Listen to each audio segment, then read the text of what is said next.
Listen. There we go. Hello, hello. Good morning.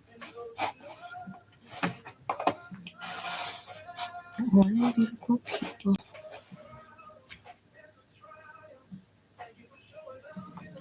Good morning. This is Renee, Divine by Design. Lady Renee, I'm getting ready for church this morning, and I wanted to just come to you and do a little makeup. I've got the Lofi Gospel playing, and I just want to have some real conversation. Yesterday, I heard something interesting that was mentioned at a class, and it was discussing masculine and feminine energy, masculine and feminine, balancing that. And that's an interesting conversation for me, especially. I've had to do both, and I think most women have had to do both. If you had to overcome a lot, then you've been in both scenarios. And it is a challenge to go from one to the next, to transition.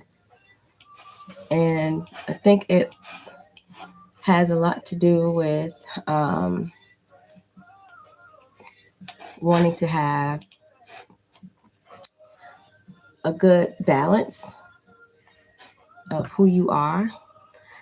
It's a challenge because at the same time, it's easier to stay in one rather than to go back and forth and bounce back and forth. So I had to come up with ways that help balance my masculine and feminine. And it started with the self-care and self-love of femininity. Just wanting to be soft, wanting to be nurturing, wanting to connect with everybody, anyone who you felt was in need or needed guidance. Mothering a lot was femininity and balancing that divine masculine. I could easily turn it off because as a child, honestly, I was a tomboy.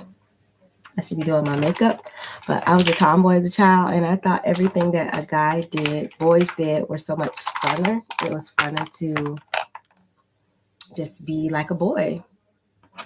And I had brothers. I had a sister, but she liked being more of a boy too, so she was more of a tomboy. So I didn't really have a lot of examples of femininity. So Divine by Design was me figuring out how to balance that masculine and then balance the feminine, because masculine came a lot easier. But in motherhood, it did help also balance that out for me. And self-love. So we're going to do some makeup and just get into it. But softness to me isn't weakness.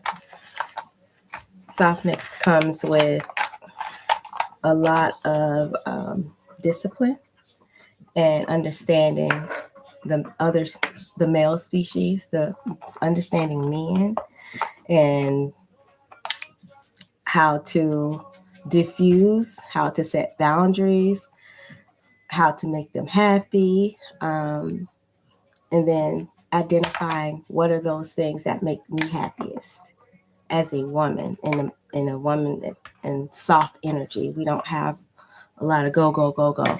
I do that still because I'm an entrepreneur, but I don't want to have to if I be on all the time. I do like sitting back and taking time to just be, have time to yourself, quiet, stillness, peace, reading, writing, journaling, those things that make you reflect.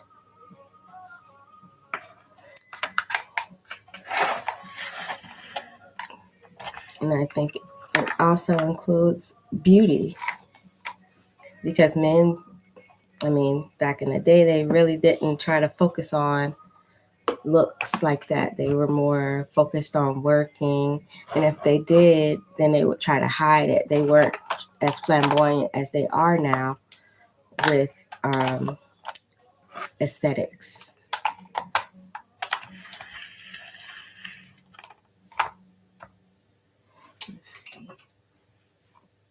Sometimes I'm like, wow, guys be doing more than I do.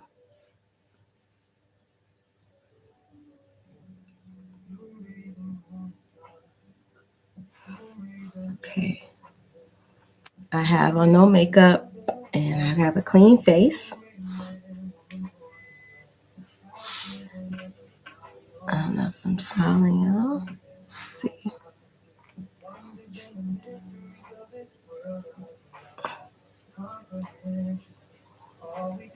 Now I am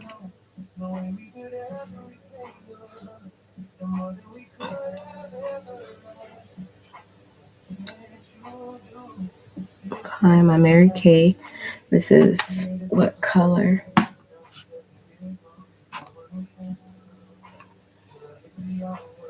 I can't see, but it's actually blending really well. They do have a new line of foundation.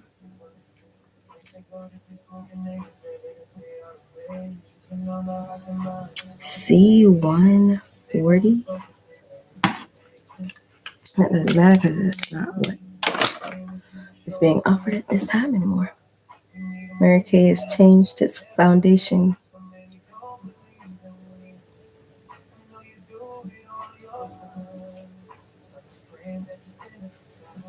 formula, so they've changed the numbers too. But I do like this color. This summer it's gonna be hot. It looks like I've already gotten a tan, at least on my face, going out and playing tennis. So yeah, I had to learn how to enjoy being feminine. It wasn't something that just came natural. Some girls had that as an upbringing, but I didn't. We were raised on a farm, so we were rough and tough and rugged. And we had brothers who were in the army, so they would write home to us and call us and talk to us about their experiences and how to survive. So we were very much tomboys as little girls. And then as I grew older, after I had my kids, I still felt like I didn't completely channel that femininity. So, and I had a daughter, so I wanted to do more things that involve femininity, which was doing makeup and doing lashes and arching your eyebrows and just cleaning things up, making things neat.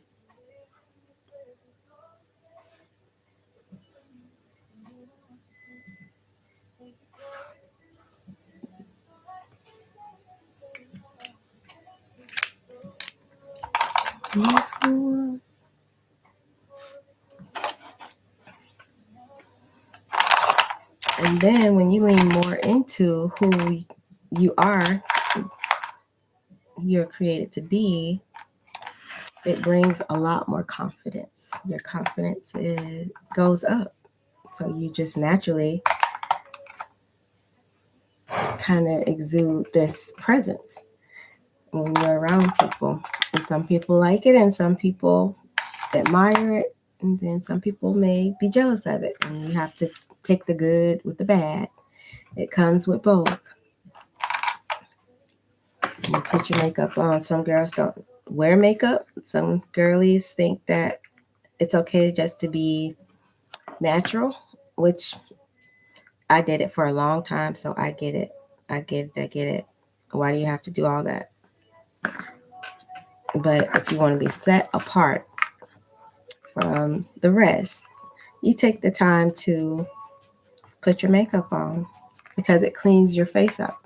My face looks fine without it. Yeah, it's fine.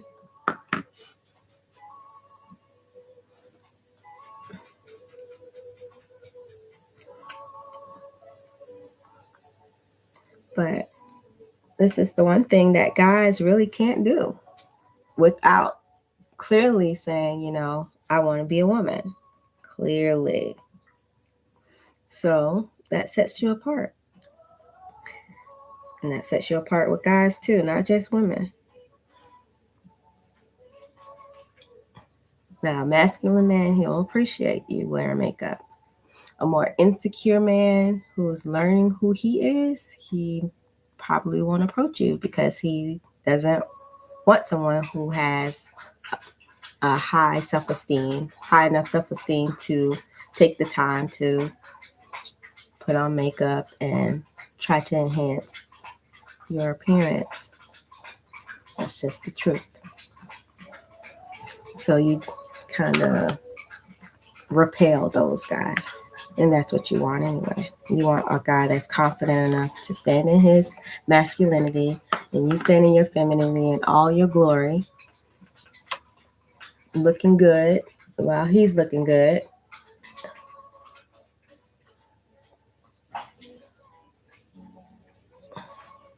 And he can appreciate it.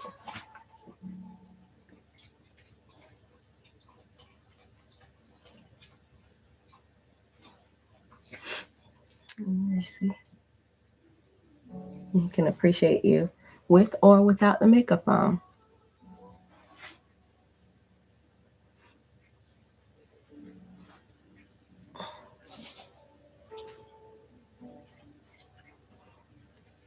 So it's not just all about the physical appearance, it's about a mindset. It's about wanting to be confident. It's wanting to know your worth. It's putting yourself out there and being your best self. And makeup has been used for ages. Ancient. It's ancient.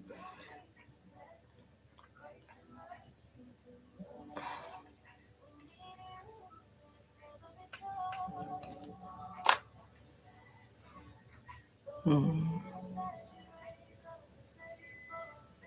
Mm.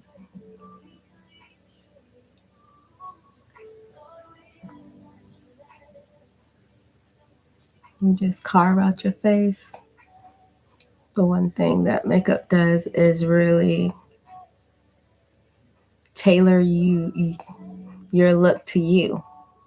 When I first started, of course, I mean, y'all see my whole journey. I don't gatekeep. I don't hide anything. I live it out loud. So you can go from saying me putting makeup on, not knowing how to blend,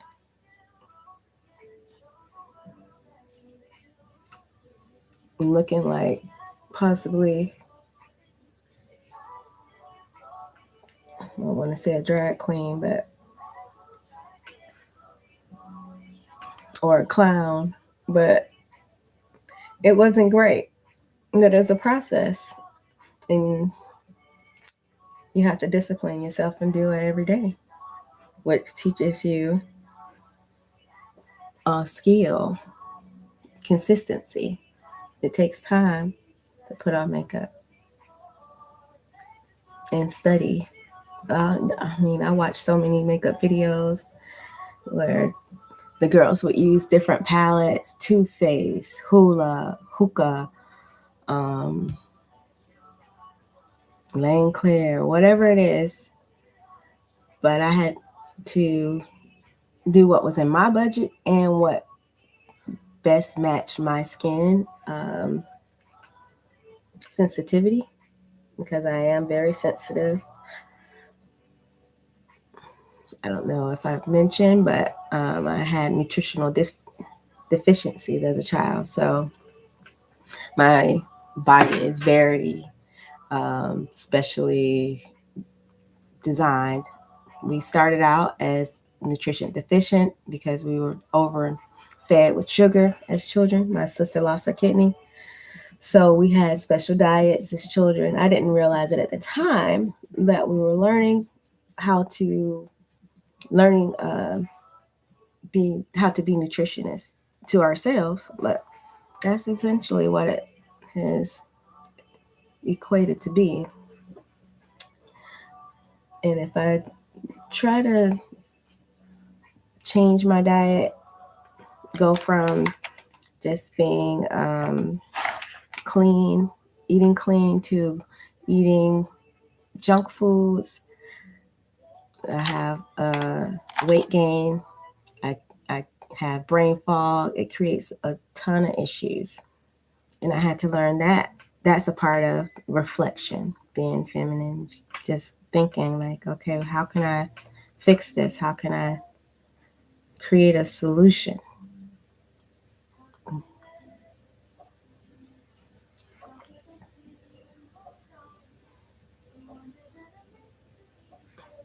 That's not short term, long term. I want it to last. I want to be able to pass this information down generation to generation, because this is what will keep us here. This is what will keep us the strongest and the healthiest.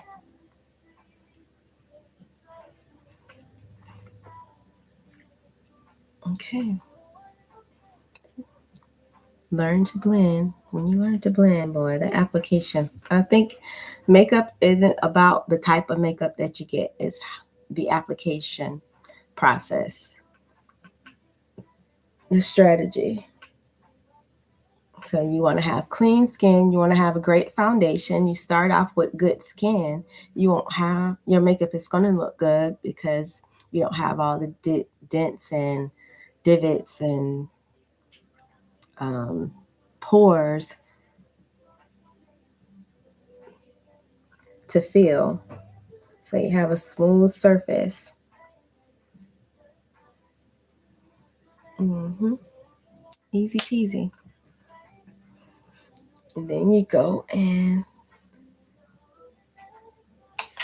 get the setting powder. I have the translucent setting powder, which they're no longer continuing with Mary Kay as well.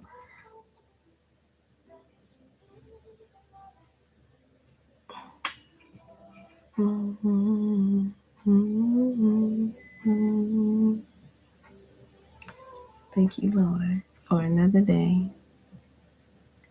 Thank you for your goodness, your mercy. Thank you for your consistency. Thank you for your love. Another feminine thing I think is reading, a feminine activity, which I used to do quite a bit. Now I watch more video than read, but reading really restores your brain health. When I do pick up a book after I've had COVID for 3 times, it created a lot of fatigue in my body, which creates sluggishness in the brain. So reading regenerated a lot of that. Just sitting down, reading the Bible, reading affirmations, and it makes a world of difference because you're now reprogramming your brain. In order to read, you have to focus. You can't be distracted and watching TV or on your phone. You have to really focus in on what the content is telling you in the context of the content, which means you're blocking out everything else automatically. And the words should be, if it's an interesting book, it should be something that is going to remain with you throughout the day. It's not just going to disappear. Like watching a video, you get so much at one time that you can't remember everything. Or even when you're listening to someone speak at church, you can only remember so much, even when you're taking notes. So reading is the practice of going back and reviewing and reflecting on what these things said, and you see it.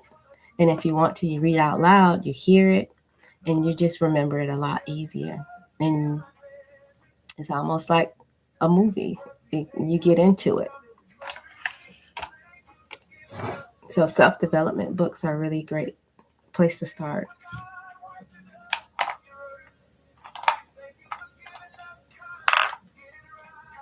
But yeah, I got church in 10 minutes. Well, I'm done. It was a pleasure hanging out with y'all. I still need to finish my lashes, and we're gonna be done here in a second.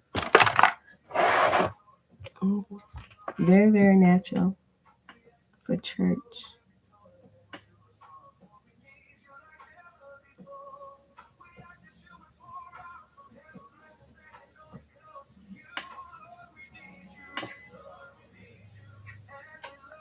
Thank you, thank you.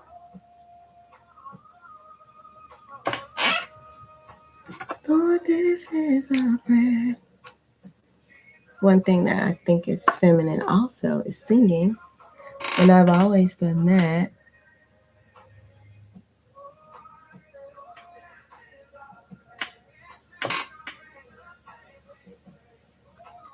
Thank you for another day.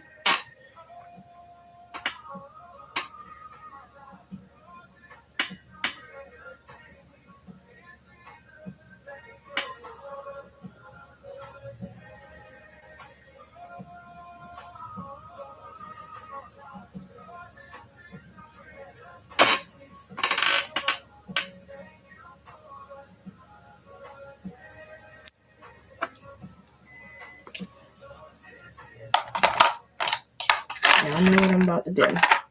Put my lashes on, but first I need to do my liner, then apply the glue right over top. So much easier.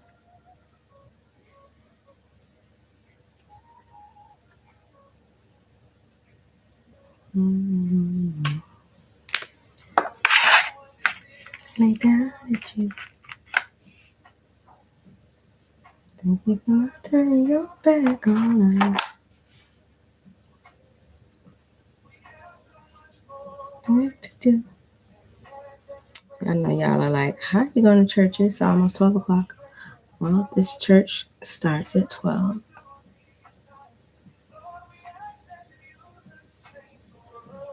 I have a home church, and they start at 11. Clearly, I like to sleep in, so I found a church that does too. But the 11 o'clock service church is my home church, and it's at least 5 miles away. I don't know. It's some miles away. And the 12 o'clock church is right around the corner. So when I can't make it to my home church, then I go to my sister church.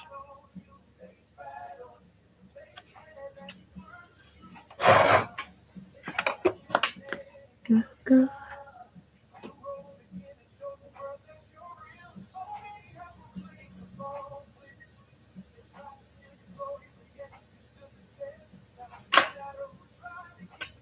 And my church was a Baptist church when I was younger, missionary Baptist. And my home church is non-denominational. Is that how you say it? Denominational? Non-denominational. There we go.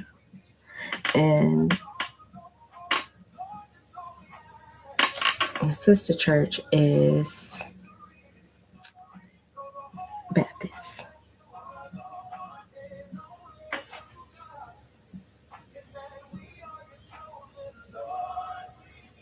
So I get a little bit of both.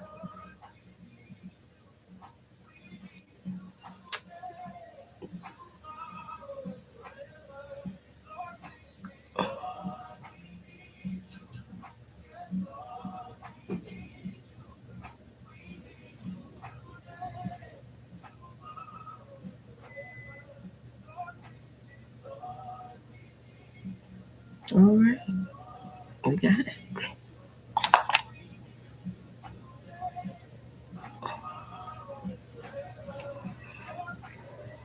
Well, happy Sunday, you guys. And I will be back maybe after church because I have things I need to do.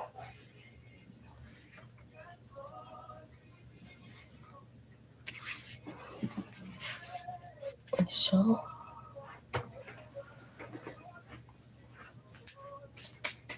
this is the address for church today.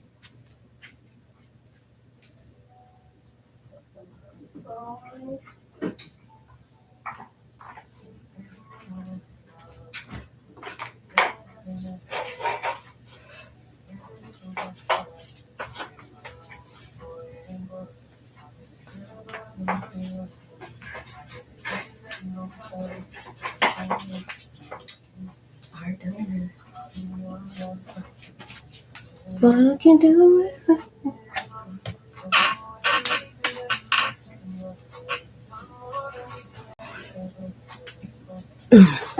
everybody busy. I didn't get.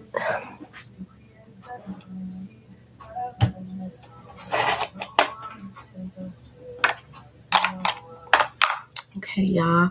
I'll see you next time. We may continue this topic, the femininity, divine feminine versus divine masculine, how to blend them together. I hope y'all are having a wonderful Sunday.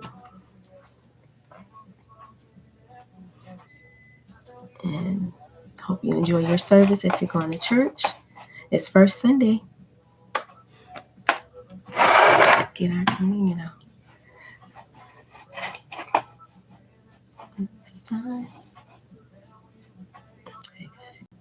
Y'all have a blessed day and talk soon.